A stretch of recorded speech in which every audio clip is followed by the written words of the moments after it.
Some of your hair was coming out in my finger, so threw it away. Yay. So that's what I love to hear. Yeah.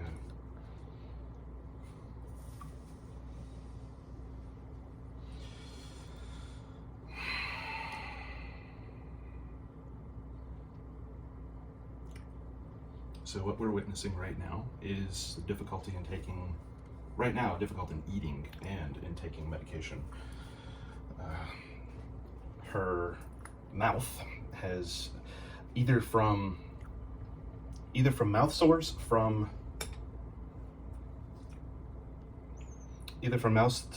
her medication, or from a distinct lack of food and malnutrition. She's developed her mouth is basically super sore. She can't put anything in it. Burns. It burns when she does. Like all over my tongue, all my gums, all inside my cheeks, all the gums that hold my teeth, all the inner lips, corners, my outer lips, everything. So what you're witnessing is a difficulty in not only eating, but taking pills, because the pills they're too big, so they hurt her throat to swallow, so she's got to encase them in peanut butter. But peanut butter hurts to eat it, because not only does it make her nauseated, it also hurts. We're kind of in a really weird and bad catch-22. Her weight's so low, her mouth has stopped producing saliva, so her mouth really hurts, but she needs the food to eat, or she needs to eat the food, so her mouth starts producing more saliva. Or maybe it's just mouth sores from the medication. We don't know. Of course, really the medication says that it creates sores rather than full-on total mouth pain like you're experiencing. So I'm inclined to believe that is actually the malnutrition. Malnutrition does cause just mouth soreness, dry mouth, irritation of gums, and everything like that. Yep. Oh, I can still feel it in my throat. Drink some more water or tea. Or PDI. I've got a mix of drinks over here. Yeah. I switch back and forth between tea, PDI, and water. Yeah. Because sometimes one of the, usually there's only one of those that I can drink at a time without it making me nauseous. Yeah. Unfortunately, not unfortunately, but in my world, I wound up jamming my finger in my sleep, however that works. So my whole hand hurts. Not one thing, it's something else, huh? At least when you have to take these antibiotics right now. By the way, she's also got the UTI, so she's taking antibiotics for it. Yeah, I don't know if we told y'all I have a UTI. Probably not, but there's so much. That's how the antibiotics came into play. Yeah. I'm on UTI and upper ear infection, sinus issue stuff for 10 days. So here, take these horse pills for 10 days. So. Yeah. So she's taking horse pills, and in order to take the horse pills, she's got to eat the peanut butter to take them, which makes me happy because and cut them in half. Which makes me happy because that means she's got to actually eat to take the pills. So she's got to get more she has to get more calories in her, which it's a brutal game. Yeah. I have found myself in a really weird position, and this really sucks for me because I have to push her, no, eat more, despite how nauseated and in pain she is. And I've been struggling to walk the balance of pushing too much and being uncaring or dictatorship versus I have to make sure my wife does this so that my wife can be taken care of. Yeah. So when it's only 9 o'clock at night and you're at 400 calories for the day, and I'm like, baby, you got to get another 400 in you before you go to bed.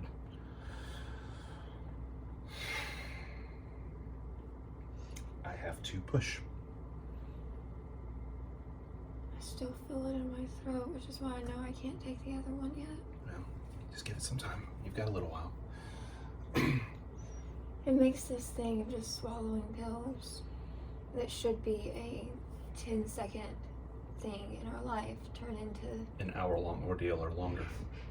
I would say average of 30 to 45, but it definitely has gone longer than that before. And like he said, it makes me really nauseous. To be honest, you started eating at 12. It is currently 2:46. Yeah, but a lot of that time was us cooking me something to eat, not. 15 minutes at the most. No, because the bacon wasn't done until. We did have to flip it and put it on for another 5, so 20 minutes. So the length of time that we've been standing here is about 2 hours and 20 minutes for you to eat and also Attempt to take meds. eat 2.5 slices of bacon and so far 1 bite of peanut butter. That's all you've had for today. I don't even know if I've had 2.5. I think I just had 1.5. Well, we did make a little sandwich for you, but I just can't open my mouth wide enough to eat the sandwich because my mouth's so sore. Like, and that's another problem too. Like, a lot of this stuff like will sound good, and I feel like, yeah, I can eat it. But then I try to eat it, and I physically cannot perform the action of opening my mouth to take a bite of it. And even if I make the sandwich small and like not thick, it's still like the shape that I have to make hurts the corners of my mouth. So like when I'm biting, this is about as far as I can open my mouth without extreme pain setting in. And so I've got to find stuff that's liquid or mush, which makes me nauseous. so no shakes. Shakes have never been a possibility. And it hurts to drink through a straw because I've got like soreness and cuts right where the straw goes in on the inside of my mouth. But I can't drink without a straw because I don't have the strength to lift a cup up. It sucks. Yeah. It really sucks. We'll get through it though. We just keep fighting. And we keep pushing. And we keep getting that calorie count up further and further. I have noticed though, like on the few days that I've been able to eat more, it's easier for me to eat in general. Like, Not as nauseated. I'm not as nauseated, and like this soreness and everything goes away, which is why we think it's the malnutrition that's causing a lot of the problems. Because if I am eating more and taking in more, the symptoms of malnourishment lessen until I hit something like I did this weekend, where you go for 2 days without eating because you pushed yourself too hard when hanging out with a friend, and then you slept all day the next day, so you just didn't eat for 2 days. Yeah, it's hard for me to eat in front of people now because enough people know about my eating problems that it feels like I'm putting on a show. Feels like I'm putting on a show, and that I don't know, like, it's like people are waiting to watch me eat to see how much I eat. And that's just, it doesn't feel good to know that people are watching you just to perform a daily function of life that should be no big deal. Brittany's eating. But it is a big deal, and so people will make comments about it and, you know, congratulate me on how well I'm doing. And I'm like, you don't even see what I go through every day. You don't know what I just went through in order to take that one bite. Like, you don't know what it is. Darren's trying to kill flies. He's killed 2 already today. Yesterday he killed a lot more. 8. We made the mistake of keeping our back door open for too long. We don't have like a screen door or anything. But we kept our back door open too long, and we let a lot of flies and mosquitoes in. Success. I don't have a fly swatter, so I use a spatula. I think we're just going to hang up that spatula on the wall and no longer it's use never it. being used for food again. I don't care how much we wash it, that is never being used for food again. Good thing it wasn't one of my favorite spatulas. So one of the things that we've been talking about is we don't want this to be nothing but doom and gloom all the time. So we're probably on our going to videos, on our vlogs. So we're going to talk about some of the good stuff. Probably a year and a half late in doing this, but we probably should talk about some good stuff. God's worthy of praise no matter when it comes. So you got to hang out with Alden the other day. Alden is one of my friends. Yeah, and I got to hang out with her husband. It's currently October 10th, roughly. So I think it's October 9th or 10th, somewhere in there. yeah. It's a Sunday, October 8th, 9th, 10th, or 11th. So I built a little fire and we hung out Last night. The night before last. And last night was my family. So Oh yeah. we had 2 days in a row, like we mentioned. I We had slept through. not meeting, but hanging out with my mom and dad. I felt really bad about it, but I couldn't help myself. They were okay with it. They knew that you were tired and that So you Friday weren't feeling good. Friday we hung out with friends, like the guys, the girls, and me and my friend are actually doing a devotional study together. One that I've started before but never finished. It's the Daily Grace Co. Never Alone study. It's a study on depression, and it's just really fitting to everything that we go through. And and if you've watched this vlog for any period of time, you know that I love the Daily Grace Co. The Daily Grace Company. They are just such a theologically sound study material that just, they've given me a whole new perspective on God and the Bible and how it's all about God's story and not about us. Like, it's all the studies that Darren and I have done together and the studies that I've done individually and now with other people have all been like eye-opening, life-changing, and they're all very strongly based on exactly what the Bible says. It's not just random bits of encouragement. It is biblically sound advice and instructions that it walks through, and so I've been really enjoying that, and I love it. What? You have that? Yeah, did I not tell you that? No. I got in as part of the affiliate program. What? Yeah, I've been waiting. I didn't even know. I've been waiting. So we are sponsored now. Yeah, well, we're not sponsored. Not sponsored, but I have been waiting to be like I've shared about these studies for like a full year straight, just because I really do love them that much, and I finally reached the point that I had enough followers and everything to officially become one of the affiliates. And What? So yeah, I've been. I didn't even know. See, I forget about it because I talk about it so much anyways that I honestly don't think I've ever like made any money off of it, but I just love talking about them. Wait. We make money off of talking about Daily Grace Co? Yeah, like people get the affiliate link. So we are sponsored by them. I wouldn't call it sponsored because they do it for a lot of people. I mean, but that's like the technical term for it, isn't it? Am I wrong? Maybe I'm wrong. I don't know. Like they're not directly sponsoring like our cancer vlog or anything. They just reward me with cash back when somebody uses The code that the code from me What? to get the new consumer a discount. Okay, that is cool. So, on top, and yeah, I love them so much. I was even just talking to Darren yesterday about how I have to order another one of their books because I realized it would help my Bible study more. So next up on my list is, I think it's called the Theology Handbook, and it basically gives historic context to every book of the Bible. I'd like that. And they go from Genesis to Revelations and show you different maps, like where the countries were, like during that time, what the money equivalent is. Like, okay, they said, you know, what's a measure of currency in the Bible? Talent, denarii. Yeah, so 1 talent equals how much in our money today, and like, so you can understand the significant prices that were paid and stuff like that.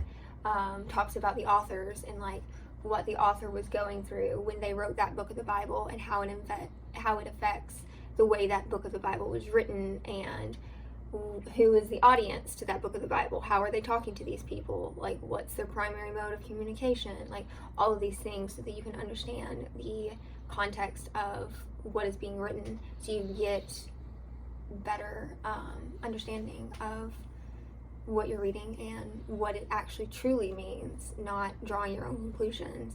And it really helps you realize how much the Bible truly is timeless. Like, it works in every nation. It works in every time period. The Bible is never untrue. Like, it's amazing. I love it. And I think it's really going to help me because I've been trying to look more into the context of what I've been reading and really dive in deeper to not only understand the story of God, but like understand these circumstances of what was happening when these things were written, so that I can understand how big of a deal building the ark was or whatever. And yeah, I've talked too much. I've made myself nauseous now, so it's your turn. I'm excited. You need to take the last of your pill, and I know. I will talk. Okay. Getting back to, okay, first of all, amazing. I had no idea that we were actually sponsored or whatever we are. Why do you think I spend so much money with them? I actually don't, because their sales are killer. Like, you can get full-on devotional books for like $3 to $5, so they're not expensive. Like, I could probably buy their entire collection of everything and maybe spend like $600, and I would have every book they've ever written, which is a lot. So one of the things that one of the good things that happened was not only did me and her get to spend some time with another couple, I got to have a fire and shoot the breeze with her friend's husband, but the very next day my parents came by, and that was kind of cool. We haven't seen them in a while, so we just hung out, and we were gonna go to Walmart and pick out a pumpkin, but I couldn't. Yeah, she was kind of worn out from the hanging out with her friend. So, which, to be fair, we hung out from like, it was 2 p.m. when she got here, and it was 9 p.m. when they left. 9 p.m. when they left. So that's a long time for you.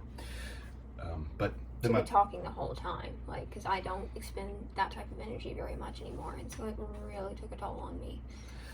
So when my parents came by, she was really tired. She stayed awake a few hours with them, and then fell asleep on the couch. And which I didn't intend to. What I meant, like, I was in so much pain, I was just gonna lay there quietly with my eyes closed and like listen. Still be a part of the conversation. I just was gonna really relax and, you know, kind of just be there. And my parents but I ended up falling asleep really hard. And my parents were perfectly fine. Is it still going? Yeah, it's still going. Oh, nice. My parents were perfectly fine with you falling asleep. So, which anyway, I felt bad for. Anyway, take that and let me talk. I know, it sounds terrible, but you just said that you need to stop talking because you're nauseated. So take your meds. Take your meds and get unnauseous. Yeah. Thank you, baby. See, I'm not trying to be a tyrant. I'm not trying to be mean. It's just he always does it so nicely, but I get distracted somewhat on purpose because I hate doing this. I know. So anyway, let me get down here. It's the cabinet. My thumb hit the cabinet. I thought something was falling over. No, you're fine. My parents came by. They hung out. Every time they come by, they bring a ton of goodies. So probably one of my favorite things in the world, what my mother refers to as cowboy candy, which is sort of like a serranos and jalapeno peppers in a apple cider vinegar and sugar mix. So, and you just let it pickle, and you spread some cream cheese over a cracker and put it on there. Heck, you don't even need cream cheese in a cracker. You don't even need a cracker. You just can eat it straight out of a jar like I do. And there's usually some bad effects whenever you do that. But they're really good. She made this batch extra special for me. She left all the seeds in, so you know, normally you core out the seeds, that way it's not so hot, but I like the spicy. So she brought that, and my family brought like 4 or 5 bags of things, cookies, a whole gift basket for Brittany. They did a sandwiches and cold cuts. They got us of all things, which was actually fairly timely, they got us some dishwasher tabs and some toilet bowl cleaner, which You see her face. Like, that is actually very timely. I didn't know that. Yeah. They actually got you some ginger candies to try to help with the nausea, but we have since discovered that ginger and morphine do not play nice. So, and not only are you don't really like ginger because it kind of makes you sick to eat it, but ginger is actually a bad thing for morphine. So, yeah, figure that out. But yeah, they just stayed and talked for a while, and while she was sleeping, we just talked. It was good to kind of reconnect with my family. I don't get to see them a whole lot. They live 3 hours away down in Louisiana, and and we don't get to travel all that much. And when we do travel, it's always for Houston. So Or holidays. So, but they got to just spend some time with us and hang out and talk and provide some parental wisdom that I am now trying to take more, because when you're younger, you're like, you don't listen to your parents, right? And here I am, almost 40, and like, I probably should listen to the wisdom of my elders. So, which I've been doing that for a little bit longer now, and I'm kind of making a joke about it, but yeah, it is good to just listen to your fam, right? So yeah, we actually had some good time. And I know that Brittany probably needs to go lay down about now and get some rest. Need me to stop rubbing? No? Okay. The business. Do what? The business. Oh, and we decided to put the business on hiatus for a little while we focus on her health. That's a very big thing. Yeah, and it's a big thing for her because it's tied up in her self-worth because of her abuse that she suffered whenever she was younger. When you hear, you'll never amount to anything, you'll never be successful, you'll never do anything right unless you do things the way I say them. And when she escaped, she kind of took that internally. So now that she has this business and is, I'd say we're pretty successful, her having to put the business on hiatus, all of a sudden it brings up all of these memories of being told that she'd never be successful and she would never amount to anything and that she would be XYZ bad words.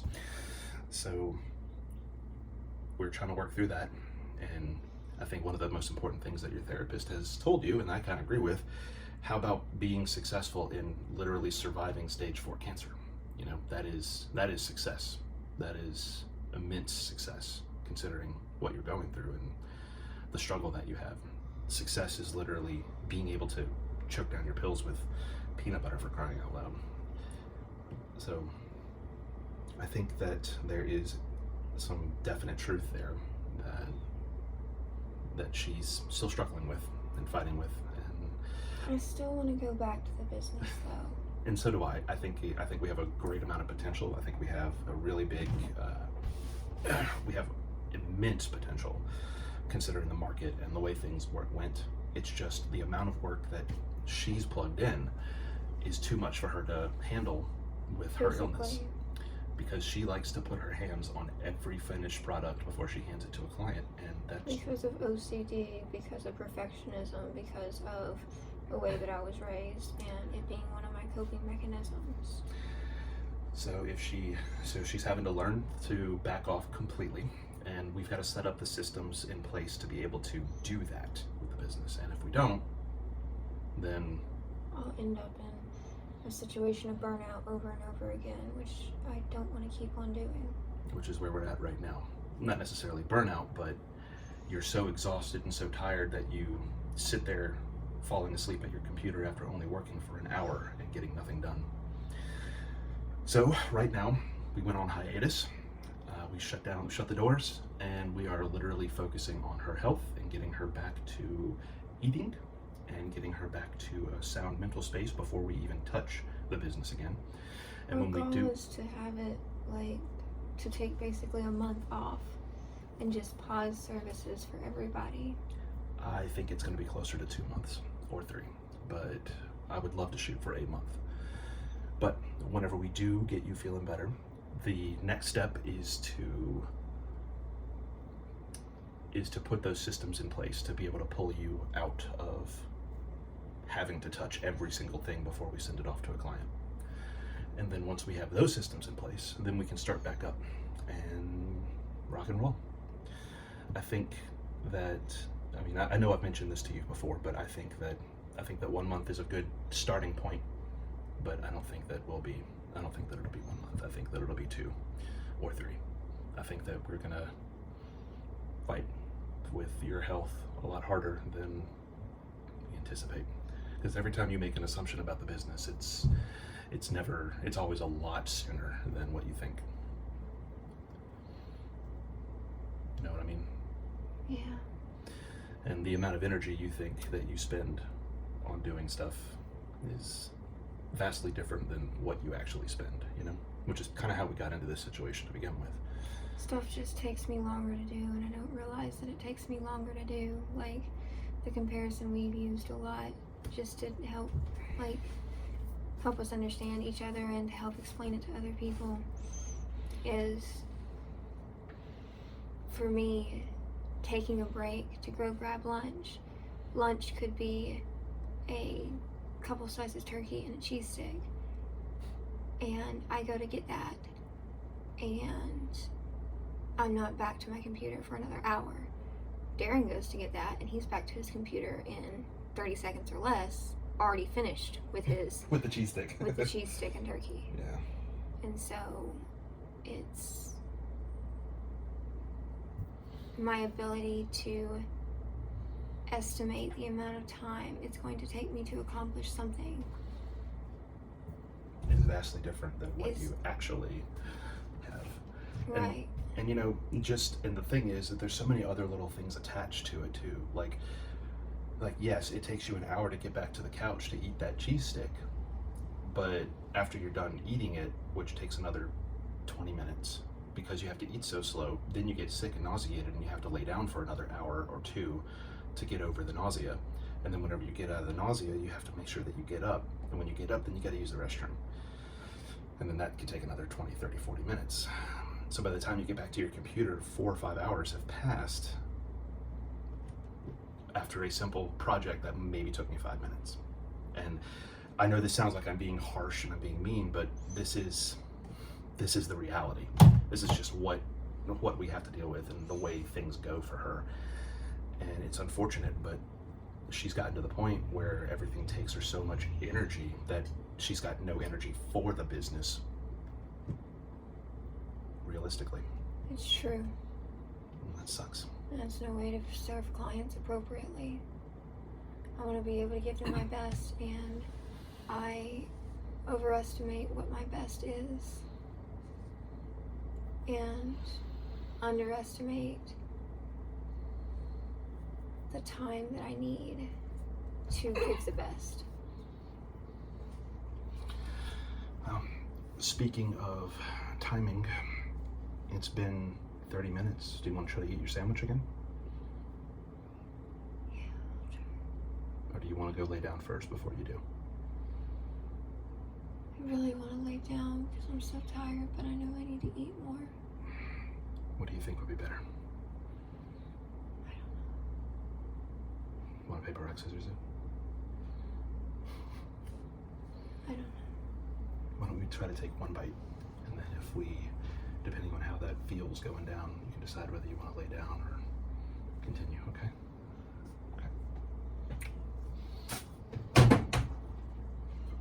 So much goes into a simple decision. Nothing is simple anymore. But we're here, and we're going, and glory be to God. See, it's a good looking sandwich. Full of bacon and turkey and cheese, Colby Jack cheese and mayo on a King's Hawaiian roll. I hope I'm able to actually take a bite. Want me to smash it down further for you? Can you? Oh yeah. I'll make this as thin as like a little burger. Jeez. Oh, mayonnaise is gonna come out. That happened.